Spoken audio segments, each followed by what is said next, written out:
ఇక తిరుపతిలో మల్టీపర్పస్ స్టేడియాన్ని రేపు ప్రారంభం కాబోతోంది. మంత్రి నారా లోకేష్ రేపు కొత్త స్టేడియాన్ని ప్రారంభిస్తారని షాప్ చైర్మన్ రవినాయుడు తెలిపారు.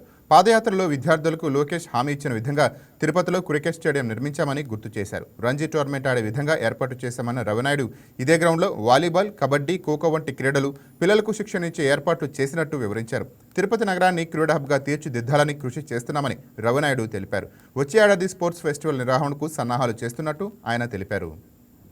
స్పోర్ట్స్ కాంప్లెక్స్ లో రంజీ స్థాయి మ్యాచ్లు ఆడే విధంగా గ్రౌండ్ ను రెడీ చేయడం జరిగింది. ఏదైతే ఇక్కడ ఈ మ్యాచెస్ అన్ని ఎందుకంటే మొదటి నుంచి మీరు అనేక సందర్భాల్లో తిరుపతికి మంచి గ్రౌండ్ కావాలి, ఈరోజు విశ్వవిద్యాలయాలకు నెలవుగా ఉంది, విద్యకు హబ్బుగా ఉంది, కానీ ఇంత పెద్ద టౌన్ కి గ్రౌండ్ లేదనే పరిస్థితుల్లో గతంలో ఉండేది. గతంలో స్మార్ట్ సిటీ దీన్ని డెవలప్ చేయాలనే ఆలోచనకు వచ్చినప్పటికీ నిధుల కొరతతో కొన్ని ఇబ్బందులతో దాన్ని పక్కన పెట్టడం జరిగింది. దాని తర్వాత మున్సిపల్ డిపార్ట్మెంట్ వాళ్ళతో మాట్లాడడం, Andhra Pradesh sports authority take over చేయడం, దాదాపు 9.5 కోట్ల రూపాయలు శాప్ ద్వారా అంటే సిఎస్ఆర్ సెస్ ద్వారా ప్రభుత్వం ఏదైతే నిధులున్నాయో నిధులు రాష్ట్రంలో అనేక ఇబ్బందులు ఉన్నప్పటికీ ప్రభుత్వ నిధులతో పని లేకుండానే ఈ గ్రౌండ్ నిర్మాణానికి శ్రీకారం చుట్టడం జరిగింది. వివిధ కంపెనీలను అప్రోచ్ అయ్యాం. ఈ శాప్ కు రావాల్సిన సెస్ ని వేరే డిపార్ట్మెంట్ నుంచి రావాల్సిన సెస్ ను కూడా ఆ డిపార్ట్మెంట్ లో మంత్రులతో వాళ్ళతో రిక్వెస్ట్ చేసి ఆ నిధులను కూడా సమకూర్చి దీన్ని పూర్తి చేయడం జరిగింది. ఇది ఒక క్రికెట్ తోనే పరిమితం కాదు,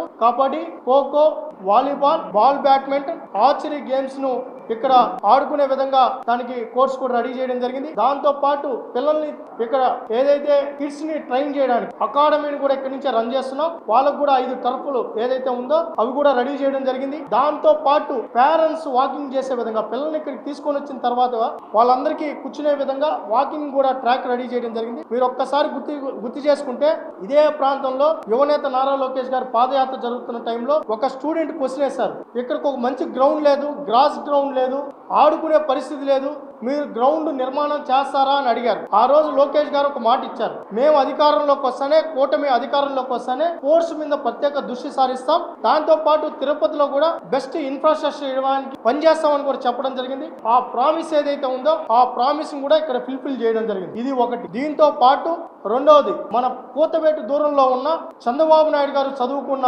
ఏదైతే స్కూల్ ఉందో బాయ్స్ హై స్కూల్ చంద్రగిరి, ఆ బాయ్స్ హై స్కూల్లో కూడా 3,20,00,000తో మల్టీపర్పస్ యూజేజ్ గా ఇండోర్ స్టేడియం ను నిర్మాణం చేయడం జరిగింది. 2 బ్యాడ్మింటన్ కోర్టులు, chess, table tennis, gym, yoga centre అక్కడ పెట్టడం.